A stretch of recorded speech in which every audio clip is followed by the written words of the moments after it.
အားလုံးပဲမင်္ဂလာပါဒီနေ့မှာတော့သွေးမစင်ရခြင်းပေါ့နော်ရာသီသွေးမလာရခြင်းအကြောင်းရင်းနဲ့ပတ်သက်ပြီးတော့ဖြစ်များတဲ့ယောဂလေးချို့ကိုပြပြပေးသွားပါမယ်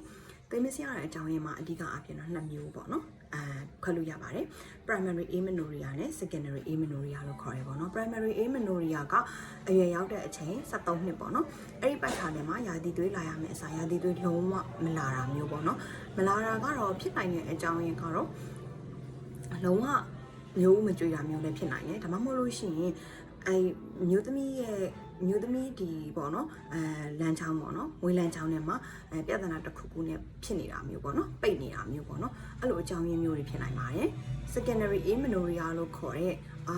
ပြပုံဝင်စားတော့ရာသီလာတယ်နောက်ပိုင်းမှာရာသီမလာတော့ဘဲနဲ့ပျောက်သွားတယ်ပေါ့နော်အဖြစ်အများဆုံးကတော့အားလုံးသိထားပြီးသားဖြစ်မှာပါကိုဝင်ရှိတာပေါ့နော်ကိုဝင်ရှိရင်တော့ရာသီမလာတတ်ပါဘူးနောက်တစ်ခုကကျတော့ no time မိခင်တွေပေါ့နော် no time မိခင်တွေမှာလည်းရာသီမလာတတ်ပါဘူးနောက်တစ်ခုကကျတော့သတိသားစီသုံးထားခြင်းပေါ့နော်သတိသားခြင်းကတော့အများသောအားဖြင့်တော့ကျွန်တော်တို့ထိုးဆေးတွေများတယ်ပေါ့နော်ထိုးဆေးတွေကရာသီမလာတတ်တာများတယ်ပေါ့နော်ဒပိုလို့ခေါ်တာပေါ့နော်အရက်အခေါ်အရာဆိုလို့ရှိရင်တော့နောက်တစ်ခုကကျတော့ဦးခေါင်းထဲမှာပတ်သက်တဲ့ပြဿနာလေးပေါ့နော်ဦးခေါင်းထဲမှာအမျိုးသမီးဟော်မုန်းတွေကိုထိန်းချုပ်ပေးတဲ့ pituitary gland ဆိုတဲ့ဟာပေါ့နော်အဲ့ဒါရှိတယ်အဲ့မှာမှအလုံးအကျိတ်တွေဖြစ်တာမျိုးပေါ့နော်အဲ့ဒါမျိုးတွေဆိုလို့ရှိရင်အလုံးအကျိတ်တွေဖြစ်တာမျိုးအဲ့ pituitary gland မကောင်းတာမျိုးဆိုလို့ရှိရင်လည်းရာသီမလာဘဲနဲ့ဖြစ်တတ်ပါတယ်အဲ့ဒါဆိုရင်တော့တခြားယောဂတွေနဲ့တွဲတတ်တယ်ပေါ့နော်နောက်တစ်ခုကကြတော့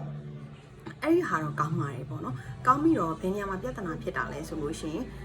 တာဝအိမ်ပေါ့နော်တာဝအိမ်မှာဆိုလို့ရှိရင်မျိုးအိမ်လို့ခေါ်ပါနော်တာဝအိမ်မှာ ovary မှာပြဿနာတက်တာပါ ovary ကလုံးဝပေါ့နော်အစောကြီးအလုံးမလုပ်တော့တာပေါ့နော်ဥပမာဆိုလို့ရှိရင်အသက်40ရှိပိုင်းမှာသွေးဆုံးသွားတဲ့သူတွေပေါ့နော်အဲ့ဒါမျိုးတွေလည်းတစ်ခါတည်းမှာတော့ဖြစ်တတ်ပါတယ်နောက်တစ်ခုကကြတော့သွေးတော့လာတယ်ခုနလိုမျိုးပေါ့နော်အစောကြီးသွေးဆုံးသွားတာနောက်တစ်ခုကကြတော့ PCOS လို့ခေါ်တယ်ပေါ့နော် polycystic ovarian syndrome ပေါ့နော် polycystic ovarian syndrome ဆိုတာက ovary မှာမျိုးအိမ်မှာရေအိတ်တွေပေါ့နော်အများကြီးဖြစ်တာသူကကြဘာရင်းနဲ့တွဲလဲဆိုလို့ရှိရင်ဝလာတာအရန်ပေါ့နော်လုံးဝအရင်တက်စာအများကြီးဝလာတယ်ပြီးလို့ရှိရင်နှာခမ်းမွေးတွေပါထွက်လာတယ်ပေါ့နော်အဲ့လိုယောဂလက္ခဏာရင်းနဲ့တွဲတတ်ပါတယ်အသေးစိတ်ကိုတော့နောက်ကြရင်ပြောပြပါမယ်ပြီးတော့နောက်တစ်ခုကကြတော့အမျိုးသမီးအများစုထပ်ပြီးတော့ကြုံတွေ့ရတာတော့စိတ်ဖိစီးတာပေါ့နော် stress တအားများရာသီမလာတာမျိုးဖြစ်တတ်ပါတယ်ပုံမှန်တစ်လလုံးလုံးဝမလာတာမျိုးပေါ့နော်အဲ့လိုမျိုးတွေဖြစ်တတ်တယ်နောက်တစ်ခုကကြတော့ thyroid hormone မှာ thyroid hormone ကြောင့်လည်း thyroid hormone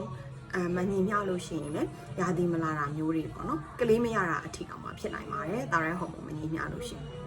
နောက်တစ်ခုကကြတော့သက်အိမ်ပေါ့နော်အရင်တုန်းကတောက်ပြက်သားလျှော့ဖြစ်ဖူးတယ်ကိုဝင်ပြတ်ကြဖူးတယ်သက်အိမ်ချစ်ဖူးတယ်ပေါ့နော်ချစ်တဲ့ခါကျရင်သက်အိမ်ရဲ့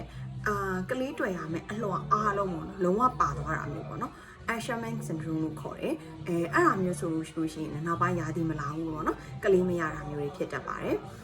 အခုဒါကတော့အဖြစ်များတဲ့ပေါ့နော်ရာသီမလာတဲ့အမျိုးသမီးနဲ့ပတ်သက်တဲ့ပြဿနာလေးကိုပြောပြသွားတာပါကိုမှလည်းတခုခုခံစားနေရတာရှိရင်မျိုးသမီးနဲ့ပတ်သက်တဲ့ယောဂလေးတွေရှိလို့ရှိရင် comment မှာရေးပြသွားလို့ရပါတယ်ဆရာမပြန်ဖြေပေးပါမယ်ရှင်အားလုံးပဲကျေးဇူးတင်ပါတယ်